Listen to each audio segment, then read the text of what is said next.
So this car is 14 and a half years old, and I have never added refrigerant to it. It has 189,000 miles on it. And the point I want to make is this. If you are adding refrigerant every month, or every summer, or even every other year, something is wrong. You have a leak. If you add a can of refrigerant once every decade, 14 or 15 years, then it's probably normal. The molecules are small enough where they just seep out.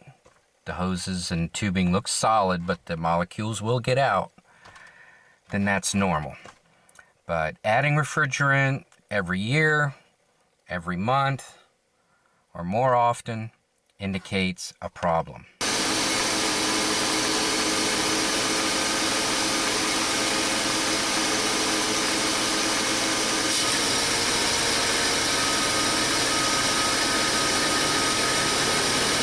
So you want to make sure your compressor's running. So I just turned the air conditioner switch on, and the magnet was engaged, and now the belt is driving the pulley that drives the compressor. So I'll turn it off and turn it back on real quick.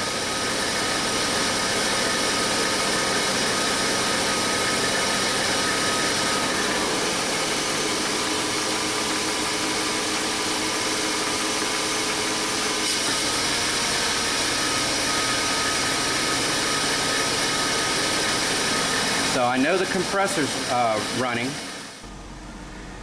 So it's 84 degrees outside.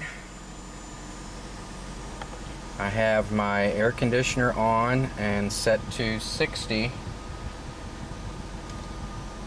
And the temperature on the vents reads 78, so that's not good.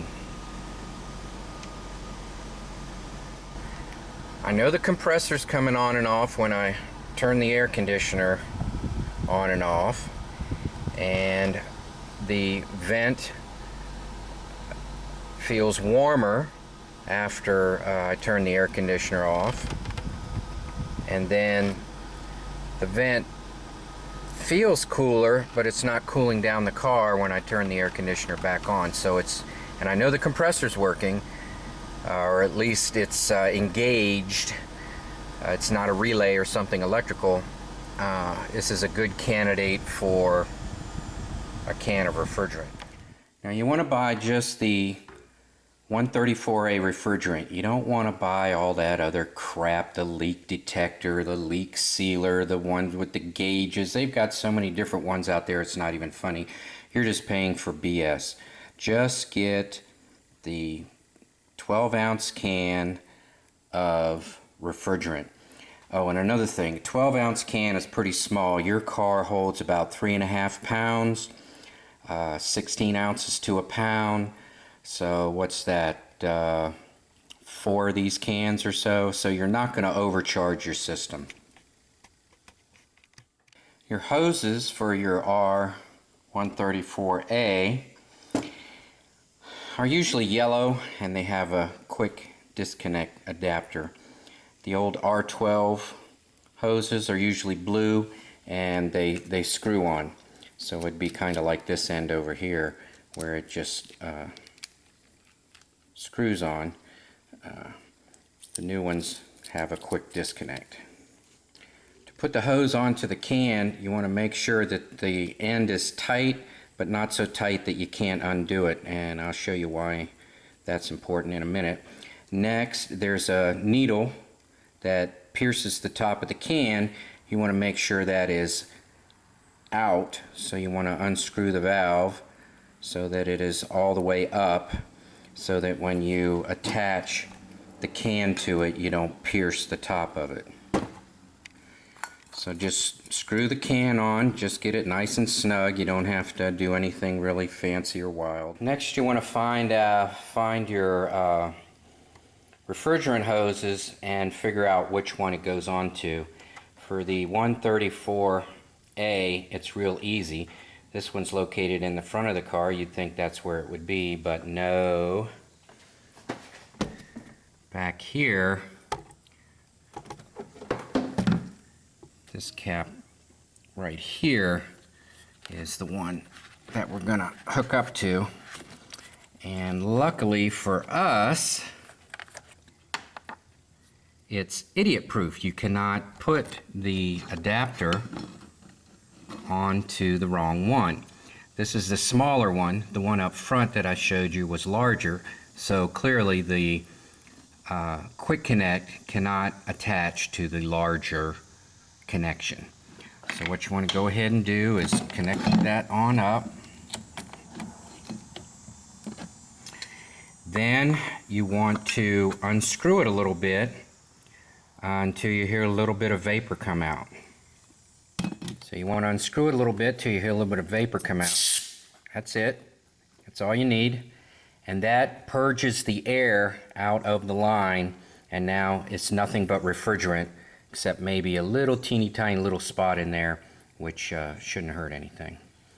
All right, the next thing you want to do is go ahead and pierce the can. When you turn this valve all the way down, you are piercing the can, but no refrigerant is allowed to travel into the line yet. Now you're going to start the engine, turn on the air conditioning, and then we will open the valve. So once you have your hose hooked up to the refrigerant line and you've purged it a little bit, and by the way, that's perfectly legal. 134A is a greenhouse gas. It's not an ozone depleting gas like the R12 was, even though that's another subject altogether. So you've purged, you've got refrigerant in the line, there's no air in the line. Now you're just going to open it up.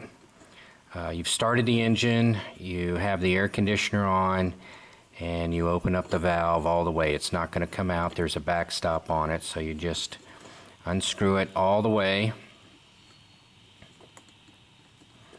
And now you wait. And it takes like 15-20 minutes, which seems like forever. You know, you might think, oh, I'm wasting gas, but you know, it's not really that bad.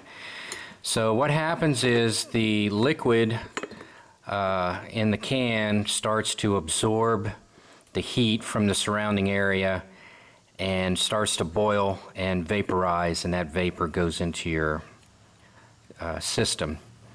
Now you don't want to turn the can upside down because that liquid is like gravel. It'll hit the valves of the compressor, and instead of compressing air, or in this case, you know, refrigerant, it, you know, tries to compress that liquid, which is like gravel, and it just chews it all up. So you don't want to turn the can upside down. Just maybe keep it in an area of the engine right here where the heat's coming off the engine to help prevent it from icing up. You can submerge it in a pan of water. That helps too. My hose isn't long enough to get a pan in there. I'm just letting the heat of the engine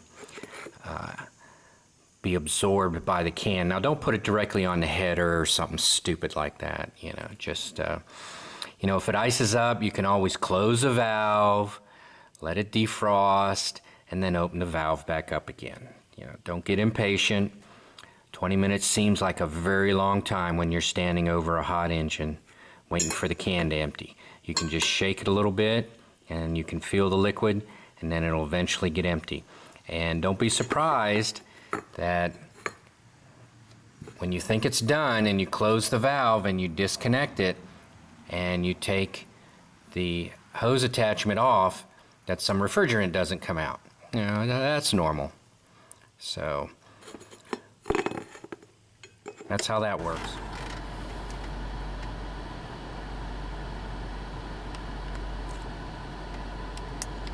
So you want to stick your pencil thermometer in there, and anything in the 40s is good. Any temperature around 40 is like perfect. So get your pencil thermometer if you don't have one of these guys, which they're also pretty cheap too. Also, if you shoot down into the vent, you'll see that it's going to really drop down. That's really not the air temperature. When you get your pencil thermometer, it should be around 40.